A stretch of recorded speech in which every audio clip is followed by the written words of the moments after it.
میرا ان لوگوں کے ساتھ یہ جو اپنے آپ کو ریشنلسٹ اور تشکیکی ذہن رکھنے والے اور اگنوسٹک جو بھی ہیں، تقریباً 13-14 سال کا تجربہ ہے۔ بڑی لمبی لمبی بحثیں بھی ہوئی بیٹھ بیٹھ کے گھنٹوں کے حساب سے، لیکن پتہ چلا کہ بس پانی میں مدانی ڈالی ہوئی ہے، اس انتظار میں کہ مکھن چڑھے گا اور پھر سب اپنی اپنی روٹی پہ لگا کے کھائیں گے۔ شک کی جو ابتدا ہے نا، جس کی ابتدا انہوں نے خدا سے کی ہے، تو اس کی ابتدا تو ان کے گھر سے شروع ہونی چاہیے نا۔ اللہ پاک نے انسان سے بات جو شروع کی ہے تو اس کی اپنی تخلیق سے کی ہے۔ من ای شیء خلق، اس کو کس چیز سے پیدا کیا ہے اللہ نے؟ من نطفہ، نطفے سے۔ کوئی کہہ دے میں نطفے سے پیدا نہیں ہوتا، بیری کے ساتھ لگتا ہوں، آم کے پودے کے ساتھ لگتا ہوں۔ پھر افرأیتم ما تمنون، نچلے گراس لیول پہ جا کے کہا نا، افلا ینظرون الی الابل کیف خلقت، دیکھتے نہیں اونٹ کو کیسے پیدا کیا گیا۔ ریتلا علاقہ ہے، ریت پہ چلنے کے لیے اس کو چوڑے پاؤں دیے۔ بدو جب کروزر لے کے ریت پہ چڑھتے ہیں، ہوا نکال دیتے ہیں، آدھی رکھتے ہیں تاکہ ٹائر چوڑا ہو جائے، ریت میں پھنسے نہیں۔ سڑک پہ چڑھتے ہیں، پھر ہوا بھرتے ہیں اور اس کو ٹائٹ کر لیتے ہیں۔ اللہ نے اس کی فطرت ہر لحاظ سے صحرا کے مطابق بنائی ہے۔ پاؤں بھی، ناک کی جھلی 90% پانی وہ بچا لیتا ہے، وہ جھلی باہر پانی نہیں جانے دیتی اس کے۔ پانی اس کے سٹاک کرنے کا پانی کا خانہ ہی الگ ہے، اندر اس کے الگ مشق ہے اس کی۔ جب یہ سفر کرتے تھے قافلے تو ایک اونٹ وہ ذبح کرتے تھے، پورا قافلہ کھا لیتا تھا 1000 آدمی کو۔ تو یعنی اگر 100 آدمی ہے تو ایک اونٹ 100 آدمی کے لیے ہوتا تھا۔ ایسا نہیں کہ ہر بندہ جو ہے وہ اپنا اپنا اونٹ لے کے ذبح کرنا شروع کر دے۔ 10 اونٹ جو ہے وہ 1000 کے لیے پکتے تھے۔ اس میں سے جب اسے وہ کاٹتے تھے تو اندر سے پانی والی مشک پوری نکال لیتے تھے، وہ بالکل ٹھنڈی ٹھار ہوتی تھی، نہ اس میں کچھ سمیل تھی نہ کچھ۔ تو سفر کا سامان بھی کر دیا، ساتھ پانی کا سٹاک بھی کر دیا۔ تو یہ چیزیں یہاں سے اللہ نے شروع کی۔ انہوں نے شک کہاں سے شروع کیا؟ ان کو گھر سے کرنا چاہیے تھا نا۔ تو اللہ پاک نے فرمایا کیا انہوں نے امن غیر شیء خلقوا ام هم الخالقون، یہ لوگ کسی پیدا کرنے والے کے بغیر پیدا ہو گئے ہیں یا انہوں نے خود کو خود ہی بنا لیا ہے؟ یہاں سے بات شروع کی ہے نا۔ تو ان کو شک گھر سے کرنا چاہیے تھا۔ یہ بہت بڑے ریشنلسٹ بنتے ہیں نا، عقلیت پسند، تو عقل کو یہاں سے شروع کرنا چاہیے تھا کہ یہ کیسے پیدا ہوا یہ بندہ۔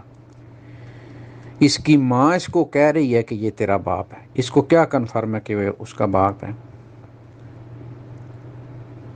کیا اس کی ماں اس کی ہوش میں، اس کی میموری میں یہ نہیں ہے کہ اس کی ماں نے ہزاروں جھوٹ اس سے بولے ہیں؟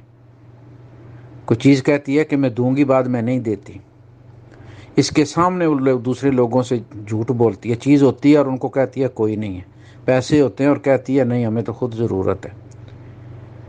وہ جھوٹی اس کو کہتی ہے کہ یہ شخص تیرا باپ ہے، اور وہاں اس کی عقل جو ہے وہ گھاس چرنے چلی جاتی ہے، مان لیتا اس جھوٹی کی بات کو، پھر بھی اپنے آپ کو بڑا عقلیت پسند کہتا ہے۔ حالانکہ ہو سکتا ہے اس کی ماں نے جھوٹ بولا، ماں کی بات پہ اعتبار کر رہا ہے نا، اس نے جا کے ڈی این اے تو نہیں نا ٹیسٹ کروایا۔ میں نے تو ہمیشہ ان سے یہ کہا ہے کہ اگر تم اپنے آپ کو اقلیت پسند کہتے ہو تو والد کے ساتھ ڈی این اے میچ کر کے اس کا رزلٹ لگاؤ پوسٹ میں، اور پھر ہم مانیں گے کہ ہاں تم سچے تشکیک پسند ہو، تم نے شک کی ابتدا اپنی ماں سے کی ہے۔ تو جب تم ماں کی بات پہ وہ جو تمہارے سامنے سینکڑوں جھوٹ بولتی ہے تم گواہ ہو اس کے،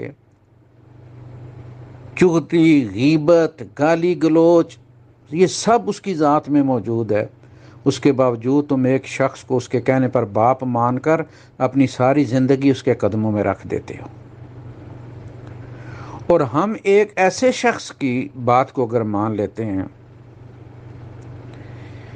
جس کے دشمن بھی یہ اقرار کرتے ہیں، حالانکہ وہ دشمنی خون کی تھی، بدر میں 70 بندے مروا کے گئے تھے وہ، لیکن ابو سفیان نے کیسر کے دوران میں یہی کہا، آج تک ہمیں اس شخص سے جھوٹ کا تجربہ نہیں ہوا۔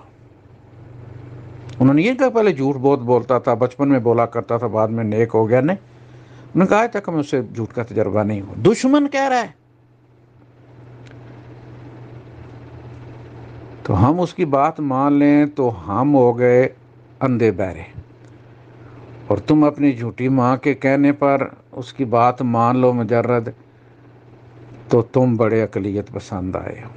کوئی جگہ ایسی ضرور ہوتی ہے کہ جہاں عقل ٹھٹر کر کھڑی ہو جاتی ہے کہ نہیں، مجھے یہاں شک نہیں کرنا، مجھے یہاں ایمان بالغیب ہی رکھنا ہے۔ تو بندہ مومن کی ایمان کی ابتدا اور قرآن کی ابتدا الذین یؤمنون بالغیب ہے۔ محمد رسول اللہ صلی اللہ علیہ وسلم کی شخصیت جانی پہچانی ہے، اس کے گواہ موجود ہیں، لیکن ان کی رسالت جو ہے وہ ایمان بالغیب ہے۔ محمد بن عبداللہ کو پورا مکہ مانتا تھا، محمد رسول اللہ کو بس کچھ لوگ مانتے تھے۔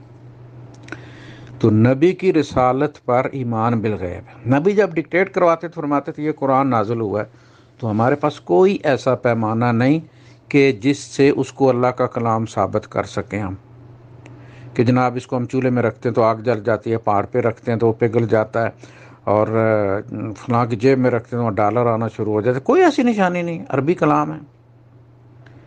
لیکن محمد صلی اللہ علیہ وسلم نے کہا کہ یہ اللہ کا کلام ہے، تو ہم اس کو اللہ کا کلام مانتے ہیں۔ ہم کس پیمانے پر اس کو ناپ سکتے ہیں؟ اس ہستی کے کہنے پر ہی ہمارا قرآن جو ہے وہ اللہ کا کلام ہے، ان کے کہنے پر ہی ہم نے محمد بن عبداللہ کو اللہ کا رسول مانا ہے، اور قرآن کو اللہ کا کلام مانا ہے۔ اب ان چیزوں کے بارے میں یہ سر کے بل بھی کھڑے ہو کے شک پیدا کرنا شروع کریں نا، یا ہم سے اس کی کوئی دلیل مانگیں۔ میں ان سے دلیل مانگتا ہوں، تمہاری ماں کہتی ہے یہ تمہارا باپ ہے، مجھے دلیل دو کہ یہ تمہارا باپ ہے۔ کسی کے کہنے سے مان رہے ہو نا تم بھی سمن بکمن عمی نہیں ہو، تم تو اقلیت پسند تب ہو نا، ڈی این اے کہو، باپ سے اور ماں سے کہو ڈی این اے کرواؤ بھائی۔ میں تمہیں نہیں مانتا میں اس بندے کا پتر ہوں، میں مجھے ڈی این اے کر کے جو ہے وہ بتاؤ، نہیں کہتے نا۔ تو جس جگہ تمہاری ماں ہے نا، اس سے بہت بلند ہمارے نبی ہیں۔ آپ نے کہہ دیا یہ اللہ کا کلام ہے، یہ اللہ کا کلام ہے۔ اب تم اس میں جوئیں نکالنے کی کوشش کرو، فلاں ایسے کیوں نہیں کر دیا، ویسے۔ اللہ پاک نے تمہارے کہنے سے قرآن نازل کرنا تھا کہ اس نے کیا کہنا تھا اور کس طرح کہنا تھا، جن سے کہہ رہا تھا وہ ان میں سے کسی نے کہا کہ سمجھ نہیں لگتی؟ ان سے یہی کہا نا کہ اگر یہ اللہ کا کلام نہیں ہے تو ایسا کلام بنا کے لے آؤ۔ 10 صورتیں کہا، پھر کہا ایک ہی صورت لے آؤ، فاتو بصورت من مثلہ، فرمایا بعشر سور، 10 لے آؤ، 10 نہیں ایک ہی لے آؤ۔ اس وقت کسی نے بنا کر لائی، عربی کلام تھا نا، ان کے قبیلے کی زبان میں تھا، ایسا نہیں ہے کسی پنجابی کے کہا گیا کہ یہ پشتو کی نظم لکھ کے بتاؤ ہمیں۔ قریش کی زبان میں نازل ہوا، قریش سے ہی کہا جا رہا ہے۔ ایک سورت، انا اعطیناک الکوثر فصلی لربک وانحر ان شانئک هو الابتر، 3 آیتوں کی چھوٹی سی سورت ہے، 3 جملے، وہ اتنی بنا کے لے آتے نا، نہیں بنا کے لا سکے وہ۔ آپ کسی کو بھی بڑے سے بڑے پروفیسر جو عرب ہے نا، جو عربی پڑھاتے ہیں، ان کو بھی قرآن کی کسی آیت کو اردو میں ترجمہ ہونے دو نا کہ تم اس کی عربی بنا کے دو، کبھی بھی قرآن کے الفاظ میں نہیں بنا سکیں گے، مختلف ہوگی۔ تو قرآن کے جو جملے ہیں ان کا جو بندوبست ہے وہ ایک معجزانہ کلام ہے. تو ٹائم ہی ضائع کرنے والی بات ہے نا. ایک مقام آتا ہے کہا جاتا ہے قل یا ایھا الکافرون لا اعبد ما تعبدون. وہ بات کہنی پڑتی ہے کہ بھائی اپنا بھی ٹائم ضائع کر رہے ہو، ہمارا بھی ٹائم ضائع کر رہے ہو. ہم تمہاری ماننے والے نہیں، تم ہماری ماننے والے نہیں. ہم اللہ اور اس کے رسول کا انکار نہیں کر سکتے. تم سر کے بل بھی کھڑے ہو جاؤ، 100 سال بھی دلیلیں دیتے رہو، اور ہم سر کے بل کھڑے ہو جائیں، تم اللہ قرآن کو اللہ کا کلام ماننے کے لیے تیار نہیں. پھر بحث کس چیز پر ہو رہی ہے؟ ٹائم کیوں ضائع کر رہے ہو بھائی؟ تم یہ سمجھتے تم ہمیں توڑ لو گے؟ یہ اس لیے نہیں. ڈاکٹر کے پاس ایک بندہ آتا ہے نا، تو اسے ضرورت ہوتی ہے دوا کی، وہ بیمار ہوتا ہے. وہ ڈاکٹر جب اسے جو بھی پرسکرپشن دیتا ہے، جو بھی دوا دیتا ہے، وہ ڈاکٹر سے بحث نہیں کرتا کہ پہلے ثابت کرو کہ یہ دوا جو ہے میرے لیے ٹھیک ہے. کس کتاب میں تم نے پڑھا تھا؟ کہاں تم نے پڑھا تھا؟ اس کے سائیڈ ایفیکٹ جو ہے وہ تم جانتے ہو؟ بحث نہیں کرتا. جو لکھ کے دیا جاتا ہے وہ جا کے اتنے لیتا ہے. اللہ کے در پہ جو سوالی بن کے آتا ہے اس کو وہ مطمئن کرتا ہے. یہ کیا بیچتے ہیں؟ یہ ان کے کتنے پڑھ لکھ گئے ہیں کہ ان کو اعزاء ہو گیا ہے. وہ جو انگریز روز مسلمان ہو رہے ہیں، وہ جو ٹونی بلیئر کی سالی مسلمان ہوئی ہے، ان کو انگلش نہیں آتی تھی، ان کی عقل کوئی نہیں.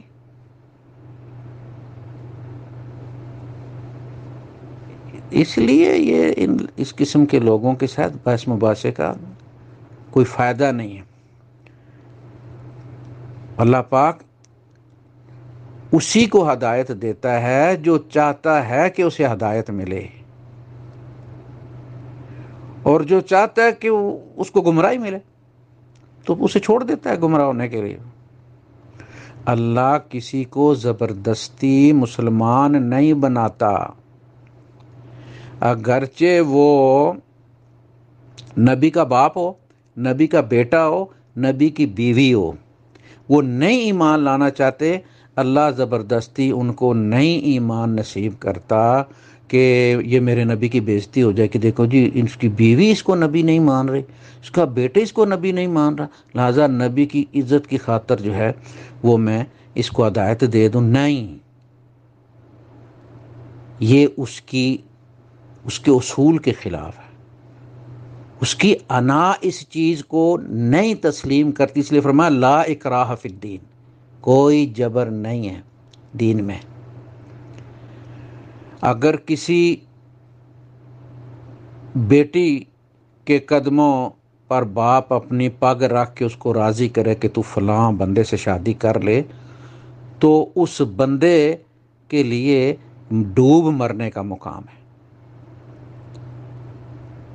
یہ کوئی اس بندے کی عزت والی بات نہیں. اسی طرح اگر ماں اپنا دوپٹہ کسی بیٹے کے قدموں پہ ڈال کے کہتی ہے فلاں لڑکی سے تو شادی کرنے، تو وہ اس لڑکی کی انسلٹ ہے. گن پوائنٹ پہ کسی کو کہنا کہ تم خدا پر ایمان لے آؤ، یہ خدا کی انسلٹ ہے، وہ نہیں برداشت کرتا اس کو. وہ کہتا ہے جس میں امنگ ہے نا، طلب ہے، والذین جاہدوا فینا لنہدینہم سبلنا، ان کا ہاتھ پکڑتا ہے.